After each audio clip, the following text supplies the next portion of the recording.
People imagine Miyamoto Musashi as fast, lightning fast, deadly, unstoppable. A man who won over 60 duels, starting at age 13. And then there's the sloth. Slow, calm, hanging upside down like it has nowhere else to be. So why are they connected? Because here's the paradox. Musashi's speed did not come from aggression. It came from stillness. And no creature understands stillness better than the sloth. Today, we'll explore how Miyamoto Musashi mastered emotional control and how the way of the sloth teaches us how to never get angry. Musashi's principle: anger is a self-inflicted wound. Musashi lived by a concept he called the constant mind, a mind that does not change, whether facing praise or insult, victory or death. In the Book of Five Rings, Musashi warns us of three deadly mental traps. 1. Anger clouds perception. When you're angry, you don't see reality. You see offense. And a warrior who cannot see clearly is already defeated. 2. Reaction gives power away. The moment someone controls your emotions, they control you. 3. A disturbed mind is slow. Ironically, anger makes you clumsy. You rush, you overcorrect, you miss. Musashi didn't suppress emotion. He simply refused to let it move him. And this is where our guide arrives. Enter the sloth. Slow-mo sensei. Soft bamboo flute sound, meet slow-mo sensei. He speaks slowly, moves slower, and has never once been angry in his entire life. Why? Because by the time anger arrives, he's still processing the invitation. Slow-mo sensei says, "Anger is very fast. I am very slow. It never catches me." The sloth doesn't fight emotion. It outlasts it. And this is exactly what Musashi meant. The sloth as embodiment, why slowness wins. Picture this. Someone insults you. Most humans react instantly.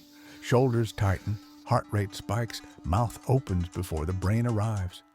Now picture the sloth.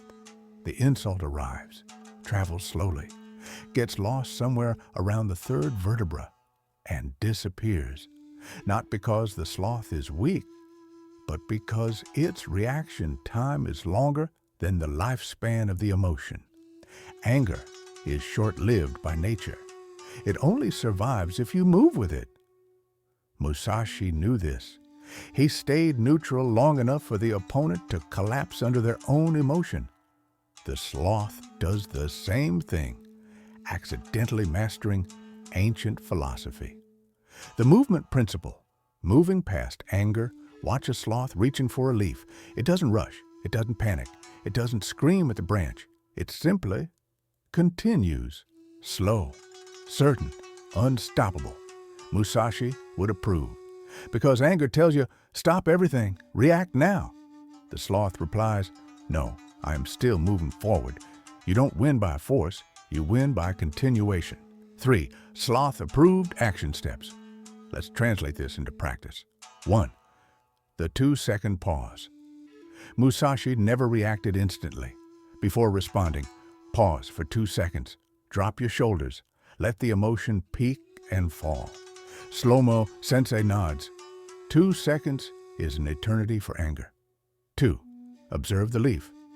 When anger arises, shift focus outward. Ask, what is actually happening? What part of this is inside me? This creates distance. Musashi called this seeing things as they are, not as you feel them. The sloth just calls it staring at a leaf. 3. The sloth grip anger makes you tighten. So do the opposite. Relax your hands, relax your jaw, slow your breathing.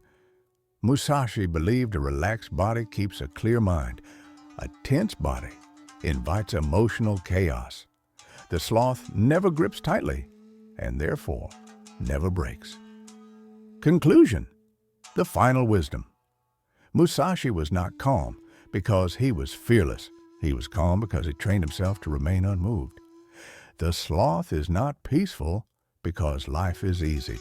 It is peaceful because it refuses urgency. So here is the lesson. You don't need to be faster. You need to be slower than your anger. Slow-mo Sensei leaves you with this.